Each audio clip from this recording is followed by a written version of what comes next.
बड़ी खबर। क्या वाकई 25% टैरिफ की धमकी भारत पर आर्थिक दबाव बनाने की कोशिश थी? क्या वॉशिंगटन से आई चेतावनी सिर्फ व्यापारिक नीति का हिस्सा थी, या उसके पीछे एक बड़ा रणनीतिक संदेश छिपा था? और सबसे बड़ा सवाल, क्या नई दिल्ली ने शांत रहकर ऐसा संतुलित कदम उठाया जिसने पूरी वैश्विक चर्चा की दिशा बदल दी? आज की इस विस्तृत गहराई से की गई न्यूज रिपोर्ट में हम इसी पूरे घटनाक्रम की परत दर परत पड़ताल करेंगे। आप इस वीडियो को अंत तक जरूर देखें, क्योंकि बीच में हम आपको बताएंगे कि वह कौन सा आधिकारिक बयान था जिसने पूरी बहस का स्वर बदल दिया और कूटनीतिक हलकों में नई चर्चा छेड़ दी। सबसे पहले समझते हैं पृष्ठभूमि। अमेरिका की ओर से 25% टैरिफ लगाने की संभावना की खबर सामने आई। आधिकारिक तौर पर इसे व्यापार असंतुलन, घरेलू उद्योगों की सुरक्षा और रणनीतिक आर्थिक हितों से जोड़ा गया। लेकिन अंतर्राष्ट्रीय मामलों के कई जानकारों ने इसे व्यापक कूटनीतिक संकेत के रूप में भी देखा। सवाल उठा, क्या यह कदम केवल आर्थिक था, या यह वैश्विक शक्ति संतुलन की बड़ी तस्वीर का हिस्सा था? यही वह बिंदु है जहां से चर्चा ने रफ्तार पकड़ी। अगर आप अंतर्राष्ट्रीय राजनीति और अर्थव्यवस्था की गहराई समझना चाहते हैं तो वीडियो को अभी लाइक कर दीजिए। इससे हमें ऐसे ही विश्लेषण आपके सामने लाने की प्रेरणा मिलती है। अब बात करते हैं उस समय की वैश्विक परिस्थितियों की। दुनिया पहले से ही ऊर्जा संकट, आपूर्ति श्रृंखला की चुनौतियों और भू राजनीतिक तनावों का सामना कर रही थी। ऐसे माहौल में कोई भी टैरिफ निर्णय सिर्फ व्यापारिक आंकड़ों तक सीमित नहीं रहता, वह संदेश भी देता है। कुछ विशेषज्ञों का मानना है कि टैरिफ की चर्चा अक्सर वार्ता की रणनीति का हिस्सा होती है। यह अंतिम निर्णय नहीं, बल्कि बातचीत की शुरुआत का संकेत भी हो सकता है। इसलिए जरूरी है कि हर बयान को संदर्भ में समझा जाए। अब भारत की प्रतिक्रिया पर आते हैं। विदेश मंत्रालय की ओर से स्पष्ट कहा गया कि भारत अपने राष्ट्रीय हितों के आधार पर निर्णय लेता है। यह कथन सरल था, लेकिन उसका अर्थ गहरा था। ऊर्जा सुरक्षा, आर्थिक स्थिरता और दीर्घकालिक विकास, ये तीनों भारत की प्राथमिकताएं हैं। क्या यह बयान केवल औपचारिक प्रतिक्रिया थी, या यह एक संतुलित लेकिन दृढ़ संदेश था? कमेंट में अपनी राय जरूर लिखें। क्या आपको लगता है कि यह रुख पूरी तरह रणनीतिक था? यहां रूस का संदर्भ भी महत्वपूर्ण हो जाता है। वैश्विक प्रतिबंधों और बदलती ऊर्जा आपूर्ति के बीच भारत ने रियायती दरों पर कच्चा तेल खरीदना जारी रखा। इससे घरेलू बाजार में कीमतों को नियंत्रित रखने में मदद मिली। कई आर्थिक विश्लेषकों का कहना है कि विकासशील अर्थव्यवस्थाओं के लिए ऊर्जा लागत बेहद संवेदनशील मुद्दा है। यदि ऊर्जा महंगी होती है तो उसका असर परिवहन, उत्पादन और आम उपभोक्ता तक पहुंचता है। इसलिए भारत का निर्णय आर्थिक तर्क पर आधारित भी था। लेकिन क्या इससे भारत अमेरिका संबंधों में दूरी आई? यह सवाल बार बार उठाया गया। दरअसल दोनों देशों के संबंध बहुआयामी हैं। रक्षा सहयोग, तकनीकी साझेदारी, शिक्षा, स्वास्थ्य और व्यापार के अनेक क्षेत्र हैं जहां सहयोग जारी है। इसलिए किसी एक मुद्दे को पूर्ण टकराव के रूप में देखना शायद अतिशयोक्ति होगी। फिर भी यह सच है कि ऊर्जा और रणनीतिक स्वायत्तता जैसे विषय संवेदनशील होते हैं। अब जरा उस बयान की बात करते हैं जिसने बहस का रुख बदल दिया। आधिकारिक रूप से यह कहा गया कि भारत विविध स्रोतों से ऊर्जा आयात करेगा और अपनी आवश्यकताओं के अनुसार निर्णय लेगा। यह संदेश न तो आक्रामक था और न ही रक्षात्मक। यह संतुलन की नीति का उदाहरण था। यही वह क्षण था जब कई अंतर्राष्ट्रीय विश्लेषकों ने कहा कि भारत रणनीतिक स्वायत्तता की नीति पर आगे बढ़ रहा है।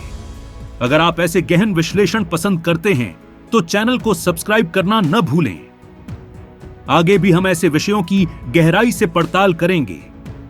अब वेनेजुएला और अन्य वैकल्पिक ऊर्जा स्रोतों की चर्चा करते हैं। जब वैश्विक बाजार अस्थिर होता है तो देश आपूर्ति के विविधीकरण पर जोर देते हैं। भारत ने भी दीर्घकालिक ऊर्जा सुरक्षा के लिए अलग अलग देशों से आयात की संभावनाएं तलाशी। अंतर्राष्ट्रीय ऊर्जा एजेंसियों के अनुसार विविध स्रोत किसी भी देश को झटकों से बचाने में मदद करते हैं। यह रणनीति सिर्फ वर्तमान संकट के लिए नहीं, बल्कि भविष्य की अनिश्चितताओं के लिए भी महत्वपूर्ण है। आर्थिक दृष्टि से देखें तो 25% टैरिफ का प्रभाव कई स्तरों पर पड़ सकता है। आयात महंगा हो सकता है, उद्योगों पर दबाव बढ़ सकता है और उपभोक्ताओं तक कीमतों का असर पहुंच सकता है। लेकिन अक्सर ऐसे टैरिफ निर्णय वार्ता के दौरान बदले भी जाते हैं।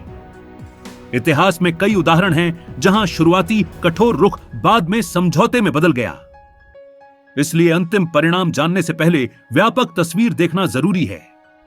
यहां एक और महत्वपूर्ण पहलू है बहुध्रुवीय विश्व व्यवस्था। आज दुनिया एक ध्रुवीय नहीं रही, कई क्षेत्रीय शक्तियां उभर रही हैं और हर देश अपने हितों की रक्षा करते हुए संतुलन बनाने की कोशिश कर रहा है। भारत की विदेश नीति को अक्सर इसी संतुलन की नीति के रूप में देखा जाता है। न तो किसी एक खेमे में पूरी तरह शामिल होना और न ही अपने हितों से समझौता करना, यही इस नीति का आधार है। अब सवाल उठता है, आगे क्या? क्या यह टैरिफ वास्तव में लागू होगा या यह वार्ता की मेज पर सुलझ जाएगा? विशेषज्ञों का मानना है कि आर्थिक संबंध इतने गहरे हैं कि दोनों पक्ष संवाद को प्राथमिकता देंगे। व्यापारिक आंकड़े बताते हैं कि दोनों देशों के बीच व्यापार लगातार बढ़ रहा है। ऐसे में किसी भी विवाद का समाधान संवाद के जरिए संभव है। अगर आपको यह रिपोर्ट उपयोगी लग रही है तो वीडियो को लाइक कीजिए और अपनी राय कमेंट में लिखिए।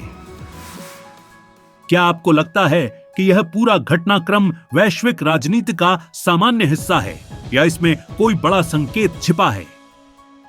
अब थोड़ा गहराई से समझते हैं कि टैरिफ नीति कैसे काम करती है। जब कोई देश आयातित वस्तुओं पर अतिरिक्त शुल्क लगाता है तो उसका उद्देश्य घरेलू उद्योगों को प्रतिस्पर्धा से बचाना होता है, लेकिन इसका दूसरा पक्ष यह है कि उपभोक्ताओं को महंगी वस्तुएं खरीदनी पड़ सकती हैं। इसलिए टैरिफ नीति हमेशा संतुलन का विषय होती है।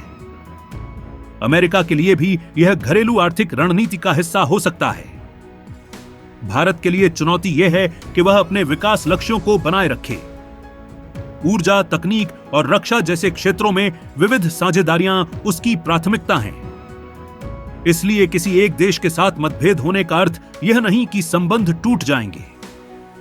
कूटनीति का उद्देश्य ही यही है कि मतभेदों के बीच सहयोग के रास्ते खोजे जाए। इस पूरे घटनाक्रम में मीडिया की भूमिका भी उल्लेखनीय रही। कुछ रिपोर्टों में इसे आर्थिक दबाव कहा गया तो कुछ ने इसे सामान्य व्यापार वार्ता बताया।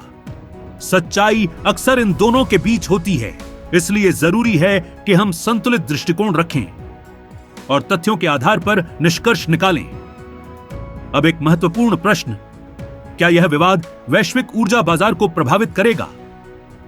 फिलहाल संकेत यही हैं कि बाजार अस्थिर जरूर है, लेकिन पूरी तरह से प्रभावित नहीं।